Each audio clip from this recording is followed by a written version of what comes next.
Olá pessoal, tudo bem? Eu aqui, Joyce Hasselman, direto do Brasil, mais especificamente de Brasília, trazendo para você que acompanha na BR-TV Boston as principais notícias do dia e análise política. E hoje o dia está movimentado aqui no Senado. Os detalhes a partir de agora.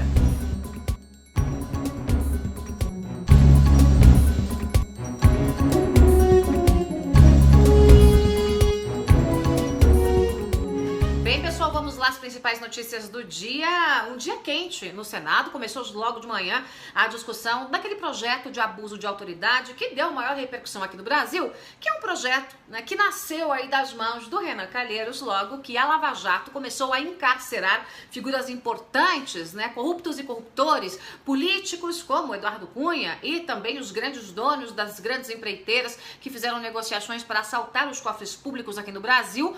Como boa parte do Senado está na lista da Odebrecht, na lista da Lava Jato, por uma questão de sobrevivência, o Renan Calheiros sacou esse projeto de abuso de autoridade e é um projeto que na prática não tem nada a ver com abuso de autoridade. O texto original do projeto promovia uma perseguição a juízes, a promotores, àqueles que investigam corrupção e era um tiro de canhão em cima da Lava Jato. O relator do projeto, Roberto Requião, que também é do PMDB, mesmo partido de Renan Calheiros, fez um texto que piorou ainda o que o Renan Calheiros tinha proposto inicialmente. O próprio Sérgio Moro fez alguns artigos criticando o texto, dizendo que a Lava Jato seria extremamente prejudicada com esse projeto. Os procuradores da Lava Jato, o Deltan Dallagnol e outros procuradores, fizeram vídeos que circularam nas redes sociais, né, pedindo para que o povo se levantasse contra esse projeto, e a repercussão foi muito negativa nas redes sociais, em meio à população de forma geral e entre alguns poucos senadores. O que aconteceu? O projeto, o relatório, foi lido hoje na Comissão de Constituição e Justiça pelo Roberto Requião.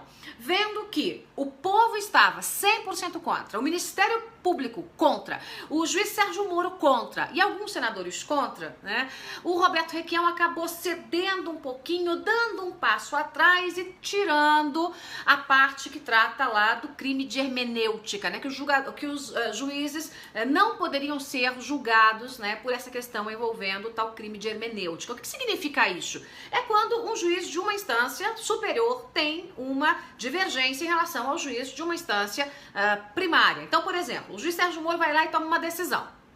Aí vai ao tribunal e reforma a decisão, diz, não gostei, a rebimboca da parafuseta do texto não é exatamente o que eu tô achando, então essa prova aqui eu acho que não é exatamente uma prova para manter o fulano, beltrano ou cicrano preso, e acaba reformando a decisão. Então aquele que foi investigado inicialmente pode processar o juiz de primeira instância, poderia, né, pelo texto original, poderia pedir o afastamento da função, poderia pedir multa, quer dizer, uma confusão danada, o que seria aí um prato cheio para esses investigados na Lava Jato, em especial porque a gente sabe que também há corrupção sim dentro do judiciário. Então você imagina se um investigado como Lula, por exemplo, condenado por Sérgio Moro, consegue, né, num tribunal, digamos assim, com um desembargador camarada, né, mudar a decisão de Sérgio Moro. Ele poderia ser perseguido por Lula. Então, em meio à pressão, né, o Roberto Requião retirou esse ponto, né, fez ali, deu uns tapas na lei, né, deu uma reformada no relatório e ficou assim, nem tanto ao céu, nem tanto à terra. É um projeto de lei que na prática ainda abre brechas para perseguição de investigadores, mas foi retirado do texto o principal ponto, o ponto mais perigoso desse processo.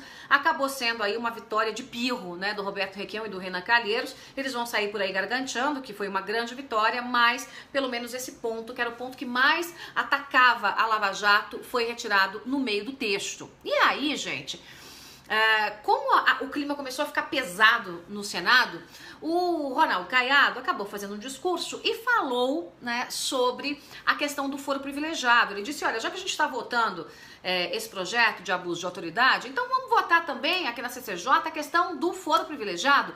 Por quê? Porque o Supremo, vendo que o Congresso não se mexe para fazer essa votação andar, o Supremo disse o seguinte, eu vou decidir. e marcou para os próximos dias aí uma audiência para decidir quem tem direito ao foro, quem não tem, se flexibiliza o foro, se não flexibiliza, porque o foro aqui virou baderna, né? Quase 40 mil agentes públicos têm direito ao foro privilegiado no Brasil. Quer dizer, é uma coisa absurda, né? E com isso, né, em especial aí, os governadores, os senadores, deputados, presidentes, ministros ficam pendurados em cima da leniência, da lerdeza das instâncias superiores, em especial do STF. Então desengavetaram o projeto do foro privilegiado e deve passar ainda hoje pela CCJ. Se eles vão conseguir transformar, né, se o Dr. Frankenstein vai operar e conseguir transformar o texto, a gente vai ver no andar da carruagem aí na discussão do projeto, mas o fato é que a votação do abuso de autoridade acabou servindo para que o projeto do foro privilegiado saísse aí da gaveta, e isso pode ser aí um ganho para o Brasil. Claro que eles estão fazendo isso com uma tentativa de fazer com que o texto passe de forma mais palatável para o Congresso Nacional, né, para os legisladores, porque ninguém sabia o que sairia da cabeça dos ministros do Supremo caso o Supremo decidisse essa questão, né? Então agora é esperar para ver. O abuso de autoridade vai para o plenário, né, ainda hoje. Se vai ser votado ou não também vai depender aí dos destaques, emendas, o que vai acontecer. Sempre há, lembrem-se, sempre há a possibilidade de no plenário eles transformarem um relatório no monstrengo, né? Existe essa possibilidade. Lembre-se do que aconteceu aí com as 10 medidas contra a corrupção, né? O projeto saiu, um projeto decente, e quando chegou no plenário houve um golpe em cima do projeto e transformaram um projeto que era para combater a corrupção em um projeto que ajudava a corrupção. Então ainda não acabou, tá? Outra notícia no Brasil que é bastante importante é a decisão de Sérgio Moro de fato adiar a audiência com o ex-presidente Lula. Estava marcado agora para o dia 3, mas os vermelhos, os ditos movimentos sociais, os sindicatos CUT, MST, MTST, a pelegada toda, estava se organizando para promover um quebra-quebra em Curitiba, e por conta disso a Polícia Federal e a Secretaria de Segurança Pública do Paraná pediram ao Sérgio Moro para adiar esse processo. Por quê? Adiar, né? Você pode perguntar, mas o que muda fazer dia 3 ou fazer dia 10, que é quando ficou marcado? Ocorre que sexta-feira foi chamada pela CUT, né, um movimento chamado Greve Geral. Greve Geral, coisa nenhuma, é o pessoal de esquerda que vai cruzar os braços, vai aproveitar uma sexta-feira para não trabalhar e emendar com o dia do trabalho, né, que é dia 1º. Então fica 28, 29, 30 e 1º, todo mundo de bracinho cruzado sem fazer nada, de sexta até segunda-feira. É um tempo muito longo, né? E é um tempo para essas pessoas que querem baderna, quebradeira e violência se deslocarem para fazer esse mutirão pró-Lula. Então a Polícia Federal pediu esse tempo a mais para organizar aí a segurança da cidade, a segurança dos manifestantes de bem, né, a segurança da própria cidade, porque a ordem dos vermelhos é depredar Curitiba. E o Sérgio Moro acatou, então, esse pedido da Polícia Federal e também da Secretaria de Segurança Pública. É isso, pessoal, essas são as notícias do Brasil. Também tem discussão da reforma trabalhista, da reforma da Previdência, mas isso fica para o nosso próximo comentário. Tchau!